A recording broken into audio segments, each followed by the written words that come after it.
Good evening, everyone. What's going on? My name's Stephen Howson, and this here is, let's get into it, shall we? Let's put it in the middle there a bit. This is a bit of transfer talk. I'm at home tonight. We're doing a late one. Might do some more of these. You know, we'll see how it goes. Yeah, I apologise for being a little bit late. It just kept saying live stream is not available this time. All right, nice one. Now what do we do? Told everyone we're going live. Let me go live, our kid. So, you know, we'll see how it rolls. But let's get straight into what we're going to be talking about then. So first off, Haidara. Apparently talks have started. Now, Johnny Schrager, for those who know, he's got more sources than Nando's, our kid. I don't know who he talks to, but he gets the team news, and he does get little snippets here and there with different things. And he was saying Manchester United are in preliminary talks. He said he's been told that there's now an open dialogue between United and Leipzig regarding Haidara. There seems to be some talk coming out. This is my spin on this. There seems to be some talk that this is who Ralph wants to get in. Laurie Whitwell said, sources are saying that Rangnick has expressed a wish for January reinforcements, particularly in midfield, and he would advocate the pursuit of Amadou Haidara. And then Patrick Berger, interestingly, has come out and said United are interested in Amadou Haidara, and he dreams of playing in England with United, his favourite club growing up. Come on, the boys. And that talks are ongoing. Leipzig do not want to sell him this month, and the 40 million release clause, euros, is active in the summer. To be honest, I like the idea of him. Now, the talk of Zakaria coming in, I was like, do you know what? I don't necessarily think he's a big upgrade, in all honesty. I really don't. Haidara, though, that's different gravy. Is he world class? No, I don't think so. But he's definitely better, and we're going to talk about better than United have got, and maybe not quite good enough in a second. And that's in John McGinn. So John McGinn, James Duck has been saying, United have shortlisted Villa's John McGinn as a potential signing this summer, when the club hopes to have deals lined up in tandem with the arrival of a new manager.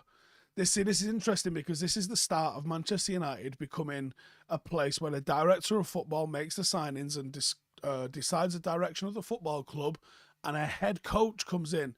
I don't think you can call him the manager anymore. When someone else is making the signings and deciding strategy, you're just the head coach, mate, and you can be fucked off with a quickness. And I think that's what we're looking at potentially happening right here.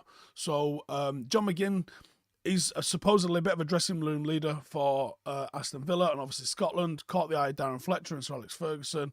I'm sure they've spoken to McTominay about what they think about him. Look, I think he's better than United's midfield. But is John McGinn the signing that takes us to that next level where we're competing for the Champions League and all the rest of it? No, he's not. It's just a good midfielder. So I don't know about that. And apparently he's up for 40 million. For 40 million, man, you should be getting better value for money than this. I think, as a rule, unless you're picking him up on a free transfer or end of contract, little bit of a bargain buy, stop trying to buy players from the Premier League. Everyone's minted. No one needs your cash. Like, 40 million is not a life-changing amount of money to Aston Villa. It really isn't. 40 million for your best player when you go shopping at Eredivisie or outside of PSG in France, you're getting players coming in from that one.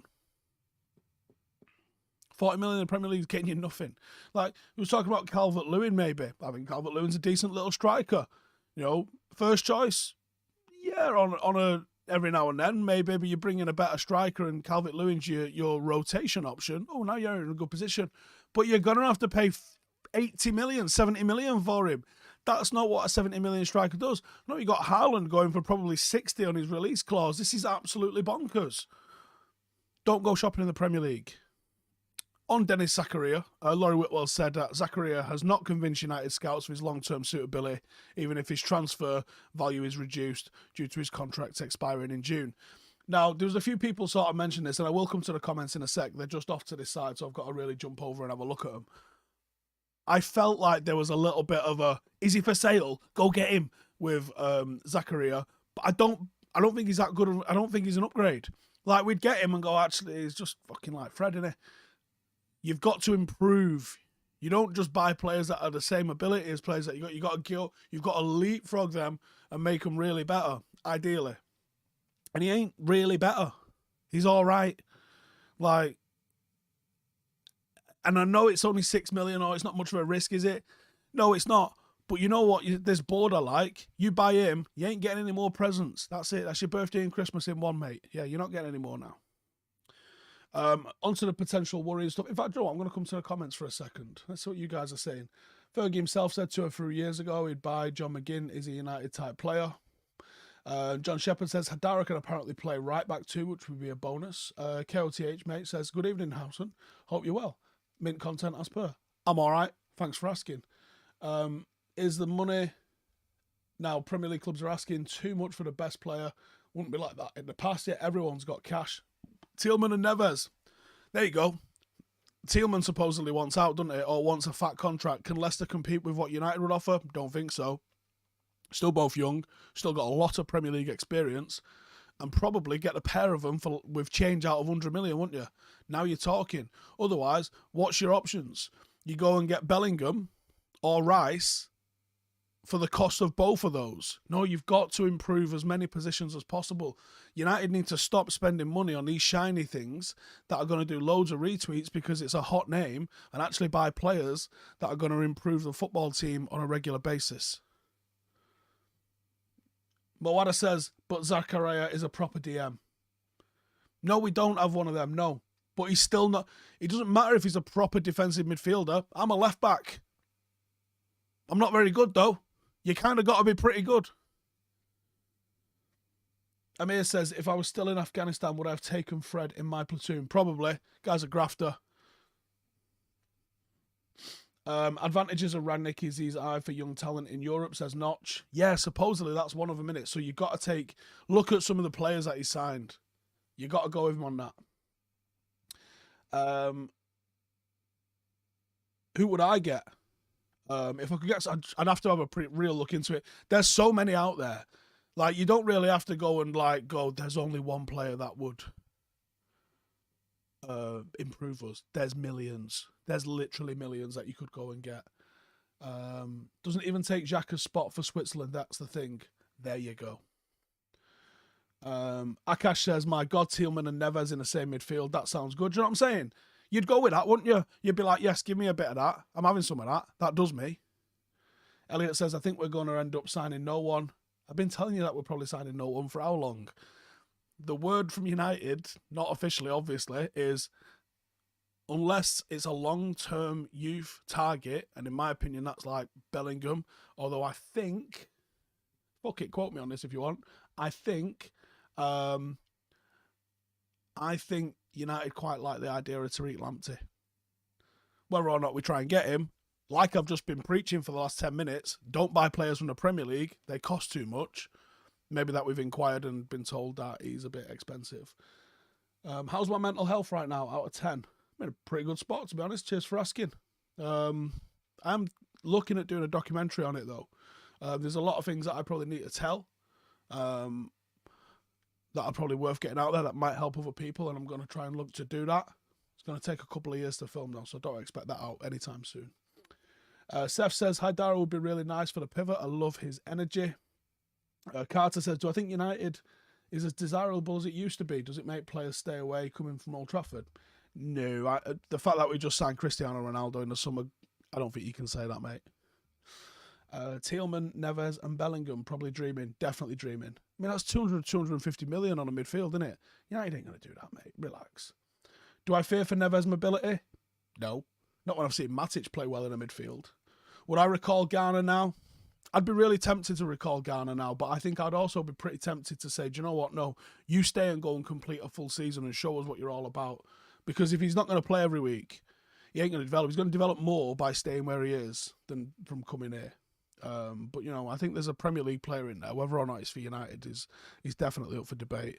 Right, let's go and have a look at this one then. Bruno Fernandes. What's being said about Bruno Fernandes? Let's have a look. Bruno Fernandes. David Ornstein has said Bruno Fernandes has halted contract extension talks. Expect to resume in May, but he wants salaries to be in line with the other club's top earners. I don't think that's an issue. I don't know if that's news. I think that's probably people just flapping a little bit because we're so lacking in good players that we've gone, oh, fuck. We really need our best players to be signing on and signing contract extensions. He's so far away from going on a free. There's no panic here yet. Relax. Although, one that I wouldn't mind doing one is this little fella here. Oh, wrong one. My bad. There we go. This little fella here. Tony Marshall. We share a birthday. That's about it.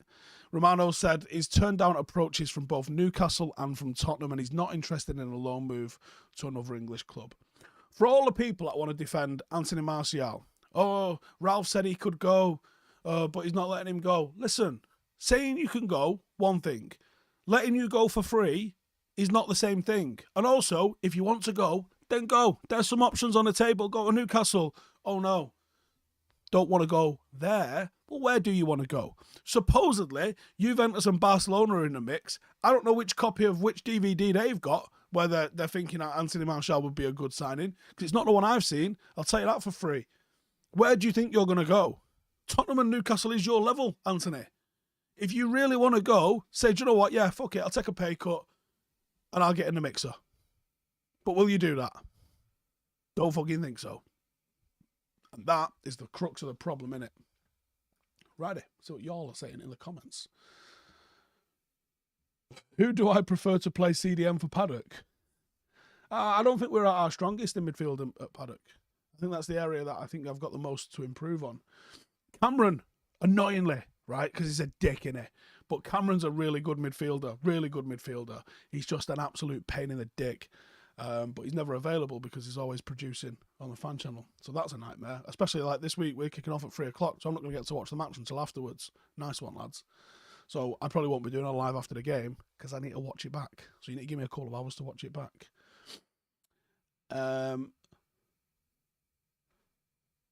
Get someone in for CDM for a top 4 challenge. Might not work out, but can be benched later. It ain't Zakaria that though, mate. He ain't the guy. Ross says Martial stunk the place out. We should have let him go last summer. Seth says he's proving Ralph right by doing this. Go out and prove you want to play football. Get a good loan. You might even impress and get the move. Look at what Jesse Lingard did last season. Took his opportunity. Do you think Jesse was like, yeah, I've always dreamed of playing for West Ham, mate? No, I don't think so. Kessie, please, says Scrappy Doo. You know what? Yeah, I'm with you on that one, but I don't think it's going to happen, is it? Alan says Martial should just shut up and get out. Don't disagree. Lamptey appears to be a baller. Lamptey's a good player in it, but quite rightly, Brighton are going to be like, oh, yeah, listen, he's going to cost you all the riches in the world. If think about this, right? If you're them and you go, hey, listen, yeah, so we know a few years ago you paid 50 million for Wan-Bissaka. I don't know if you've seen Lamptey, but the kid can play football probably better than Wan-Bissaka. So if he's 50 million, we're going to call it 60 or 65. And you couldn't argue with their logic. You might not want to pay that, and clearly you don't want to pay that. You want to get him for like 20, 25, 30 million, maybe. But you can't argue with their logic. If they come to you and go 65 million, our kid, you're going to go, well, yeah, kind of. And I don't think United have got that sort of cash. I don't think anyone has got that sort of cash. Teams need to be built for a lot less than they're getting built for. You can't be having 65 and 75 million pound players in every position. It's fucking bonkers. And that's why I think more and more teams are going to start looking and really trying to do what United have done. Bringing in the likes of Mabry and stuff like that. 16, take a gamble on a kid you paid 500 grand for. It's well worth it. Need attacking fullbacks. I lost that one. Who's got the higher ceiling though, Lamptey or Laird? You'd have to say Lamptey at this moment in time, wouldn't you, because of what he's gone on and proved. But I think Laird just needs the opportunity to show what he can do, and that could change people's minds next season. Jonathan says, make a deal with Barca for Martial plus cash for De Jong. How are they buying players, by the way? How are you $1 billion in debt and being like, yeah, just stick on a credit card. It's fine. What do our scouts get paid to do? Well, this is the interesting thing, isn't it? If you look at who we signed, last summer, we signed Sancho, who was like the most productive under 23-year-old in world football. Okay, yeah, all right, sound. We signed Rafael Varane, one of the most famous centre-halves in world football. Right. We signed Cristiano Ronaldo. Right. Literally feels like a 12-year-old could have scouted those players, doesn't it? There's not like any uncovered gems. Wait till you see. No nose is getting tapped like, you wait and see what happens here with him. What do I think is going to happen to Wan-Bissaka? Does he fit in? Potentially, when a new manager comes in, he goes, not my problem, and gets rid of him. But I don't know. Zachary says, why are we not recalling and using more of the youth? No way they can be worse than these lot. Laird, Garner, Galbraith, McNeil will at least try. Yeah, I think they probably would try, but ultimately, there's such a step up in gulf in class. Has Sancho disappointed me? Yeah, I'd say he has. I'm not saying he's done, though. There's a lot of people already writing the kid off. No, he's disappointed me from what I thought he would be able to do. Ahmed says, Steve, this might be off topic, no such thing as off topic, but I've been thinking about De Gea's limitations beyond shot stopping for a while and how Henderson could be an improvement. Do I agree or not? I thought at one point, was it last season or even the season before, I've lost track of time a little bit with lockdown and COVID and that. There was a time when Henderson, I thought, had nudged ahead of him, but I think he fell off towards last season, back into last season maybe, and De Gea has reclaimed that.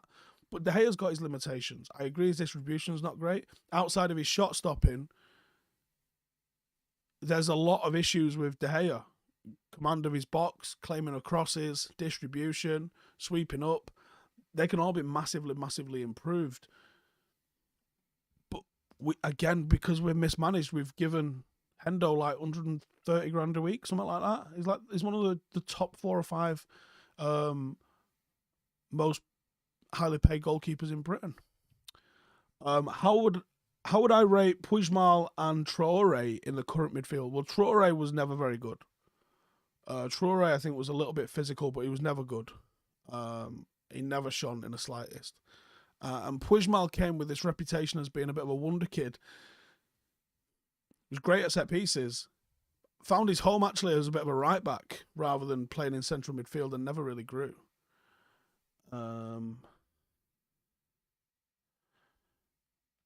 I'm missing all these. It's been really laggy. This. I'm running it off a laptop. It's been a bit laggy. I understand the want for younger players like Haidara, but shouldn't we focus on players like Tillman, Neves, who are Premier League proven to try and salvage instead of the future ones? Yes, I agree on that to a large degree, but the cost of anyone proven in the Premier League is astronomical because every team in the Premier League is loaded. You can't financially bully teams. We financially bullied teams in the 90s and the 2000s. We did, right? We would just be like, oh, he's good. Where? Tottenham, get him. He's good. Where? Leeds, get him, right? And you just go in and you'd be like, oh, I'm taking him.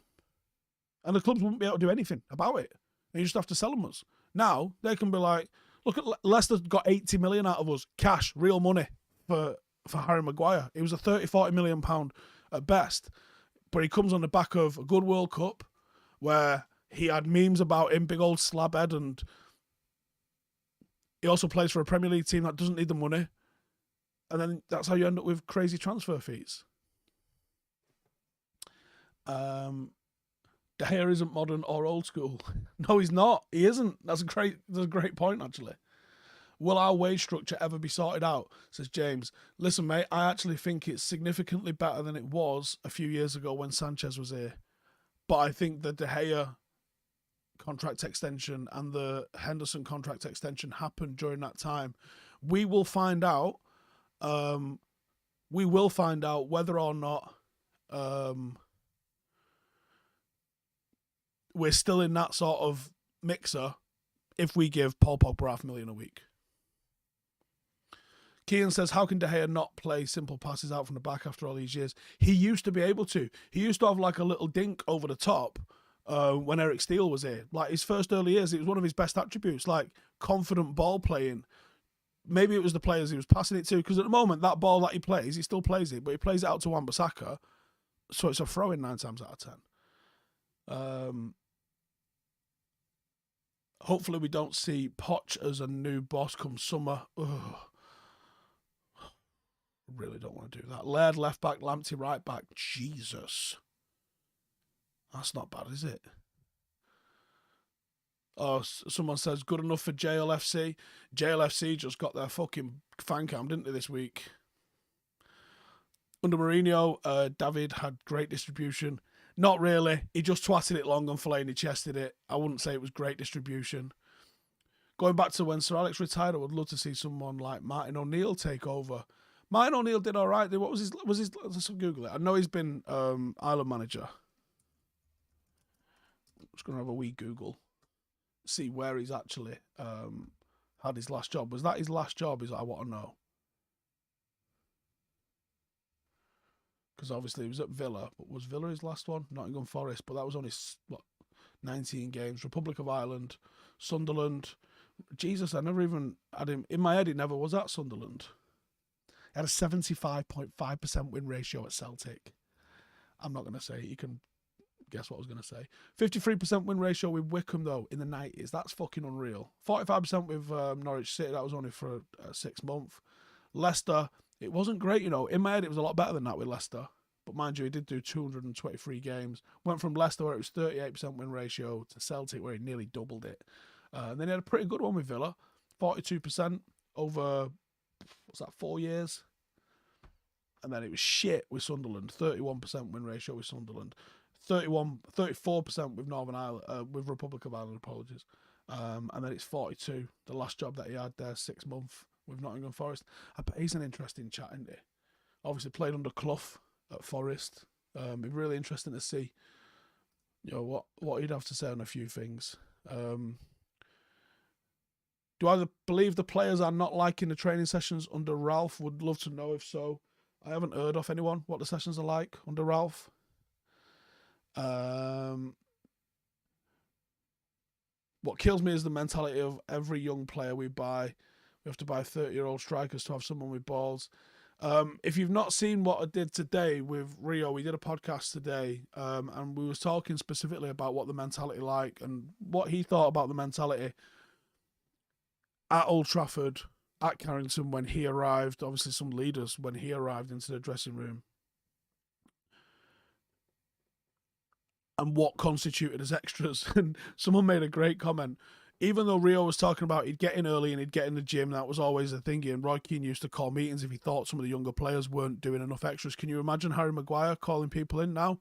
Ronaldo could. Ronaldo probably should. But if people are coming in and saying, you're not doing the extras, well, then you'd fucking go and do them, wouldn't you? And even though Rio was talking about this long day he did, it was still like 8:30 till 1. Not that long a day, is it?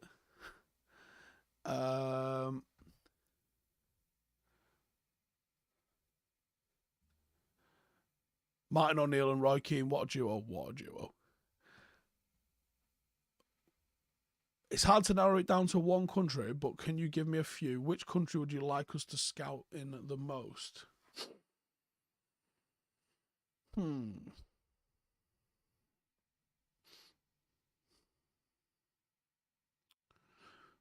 I think it's not necessarily the nationality of the players that play there. But if you look at the number of top players that have come via Portugal, not just Portuguese players, but even the likes of, you know, whether you like him or not, he was still a good player like Di Maria. You look at some of the players that have come through Portugal. I think the Portuguese league's a poor league. I think it's probably the 5th best top division. But if you look at some of the players, you can see what someone's got technically. I think the Dutch league's similar to this. It's not a great standard of league, but you can see what players have got technically. And then I would like to see them go to the Championship, because I think that teaches you something different. And if you can be a technical player in Portugal, and this is what give me a magic wand, Steve can make up his own fucking job at United. Right, sound. Here's what I'm going to do. I'm going to create a link up with a poor Portuguese team, like a Braga, someone like that. Not Sporting, not Porto, not someone that you would face in European competition. All right, we've faced Braga, Boa Vista, something like that. European competition. You know what I mean? Let's find a fucking Portuguese team that's not playing European competition, and let's go and let's give our 3 or 4 young players a season to them, like a feeder club. Get in there, get on loan, go and learn good technical adult men's football. Sweet. Mastered that, played 40 games, sensational, well done. Part of your ongoing development. Now you're going to go to a Championship. You're going to go to Huddersfield. You're going to go to Forest. You're going to go to somewhere like that. And you are going to deal with the intensity and the tempo with the technique that you learned in Portugal, but now you're going to get acclimatized to the absolute knife fight that the Championship is. If you can do that, and you can do that, you can play in the Premier League. That's my belief. And I would love to see United implement almost like a finishing school like that. You come to United, you play under 18s, we get to see what you're about. Because under 18s is a decent step up. There's a lot of pressure on the under 18s. You play at Old Trafford, they've got the FA Youth Cup. They feature as United's under 19s in the Youth League, playing against European competition. It's a good standard. But that's the last level you should be playing at Manchester United under whatevers. 19-year-olds need to go to Portugal, get a bit of sun on the backs, go and experience living away from home, and all of the complications that come with that. Don't get them a nanny. You need to go and understand how to wash your clothes, how to get yourself to training on time, because a lot of the under-18s get driven. You need to go and figure out all of those things. You need to go and get in trouble a little bit. You need to come off the rails a little bit and then be brought back to the straight and narrow. You need to go and experience all of that shit away from your family that are fucking mithering you every 5 minutes. Go learn a new language, be uncomfortable, play men's football at the top flight in a really technical league against some really good players as well, because you're Sporting and your Porto, they're going to have shit up players that are probably going to give you a bit of a battering. Then go to the Championship. Find out what football's like when it's rough, but still hell of a top league. Championship might be the 6th best league in Europe. Get over there, go and play some hardcore football, last the season, stay injury free through those 2 seasons. You might be a United player. Now you might have someone like Mason Greenwood, don't need to do that. Rare ones. Rashford, rare ones. But most players are going to have to go through this kind of finishing school. If you're still playing under 23s at 20 at United, I got fucking bad news for you, mate. You ain't going to be a United player. And the chances of you becoming a Championship player, a Premier League player, they're diminishing by the fucking game that you play here. You need to get out. You need to go and play some adult football somewhere. And that's what I'd do. I would have you go in doing that sort of shit. See what y'all are saying in the comments. Why are we not linked with Basuma? Well, there might be some reasons for that. Would I ever entertain the idea of signing Morata? No. Some English players are overpriced and overpaid. I would say a lot of, if not most. Why can't United pick up quality cheap transfers? Because when United come calling, the price just went up. That's why. Do I think Diallo will ever likely to play long term for United? Don't know. We had that youth tier system with the Belgian clubs. Yeah, we had Antwerp that we'd send players out to. If you listen to what Danny Higginbottom said, Antwerp's very similar sort of thing to what I was suggesting, but I think the Portuguese league's a bit stronger than the Belgian league. No offence. I think it just is. But I would look to have something like that sort of set in place. Ruben Neves is an example of just that. Just that. Yeah, literally just that. Yeah, and he's all right, isn't he? He's handled the Premier League from being a very young age. Championship loans are my favourite to see for Prem youngsters, real men's football. If you as a teenager, and that's why I said, your 18 to 19 season, let's go Portugal. It's a little bit easier for you. You're probably not going to get kicked anywhere near as hard, but you'll develop some confidence playing men's football at what's a top flight. And you're technically coming down in terms of quality, but you're certainly going up in terms of intensity when you come to the Championship. So your 19 to 20 season, you're going to play in the Championship now, where it's real. And you can go from being challenging for the playoffs to challenging for relegation, and the stakes could not be higher. Get it in the mixer there and go and see what you can do. I think that'd be fantastic, don't you?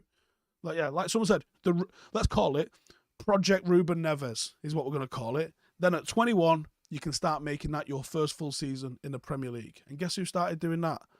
David Beckham did. He weren't fucking bad, was he? If I could only buy from one academy in world football, who would I pick? Manchester United.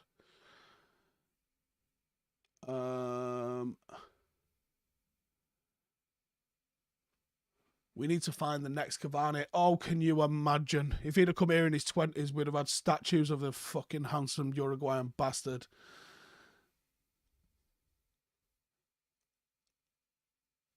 Someone says Maguire out. We're not buying anyone. Forget it. Bullshit. Yeah, kind of think that. Michael Elise from Crystal Palace thoughts. Baller. Just let him see. United Academy for Paddock on loan. I might have picked up an ex-United player that played against us on Saturday. Someone that played reserves didn't make the first team. He's in his 30s. So, someone we desperately need is some 30-year-olds. If you've not seen it, you can head over to Paddock FC once we wrap this up. We played Jolyon Lescott, 2-time Premier League winning Jolyon Lescott. Chris Eagles played.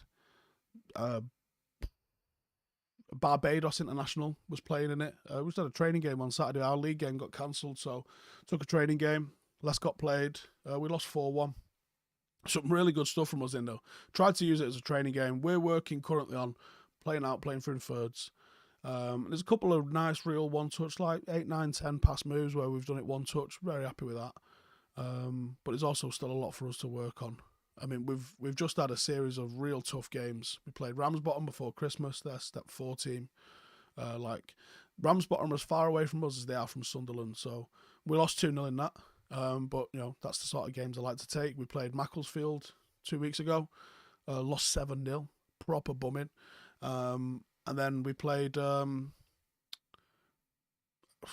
a mystery 11 of a lot of lads that just played together on Saturday just gone. So hopefully now, we've had 3 league games cancelled on us. Hopefully now we can get our league fixture actually played this week. There's only 6 weeks left of the league season. I just want to be able to play it. During the summer should have a huge clear out and reset for the club. I hope so. Do I think Demi Mitchell could have made it here if he didn't have the injuries? He moved from being a number 10. Number 10, right, must be a horrible position because coming out as a kid, you must be like the best player. Everyone wants to be your number 10. You're Maradona, don't it? You're P-Bay, right? You're playmaker. The one scoring all the goals, dribbling from midfield and banging it top bins. Most teams don't play with a number 10. So what the fuck do you do if you're a number 10? I had this conversation with Nosa who left us. Hell of a player. A real technical player and worked hard. Not the sort of stereotype of a number 10 that you would think where they're a little bit luxury. But the number 10 position is kind of seen as luxury. I was like, listen, most teams are either going to play 4-4-2, 3-5-2 or 4-3-3. There's not a lot of room for your ball playing number 10s. So being a number 10 coming through an academy, it's got to be rough because you've probably been praised your entire career, like a Demi Mitchell. You get loads of ball time, you get loads of shots, loads of goals, loads of hype around you. And then your last season, when you're like 19, 20, they're like, hey, you ever thought about playing left back? And now you got to adapt to this whole new fucking position. Once you've already started making the waves as a number 10. And I thought Demi really suited being a left back, to be honest. And he went on loan. He had a couple of really good loan spells. Won like player of the month, I think, in Scottish Prem. But yeah, injuries happen. And like you won't believe the level of some of the players that don't make it. Like Chris Eagles. Most people, if we're being honest, would probably say Chris was a shit Premier League player, which is a little bit unfair. He was a Premier League player. He was fucking unreal. Watching him up close, you're just like, Jesus. I can't imagine what someone like Ronaldo or fucking Cavani or Bruno looks like up close. It must be unfathomable.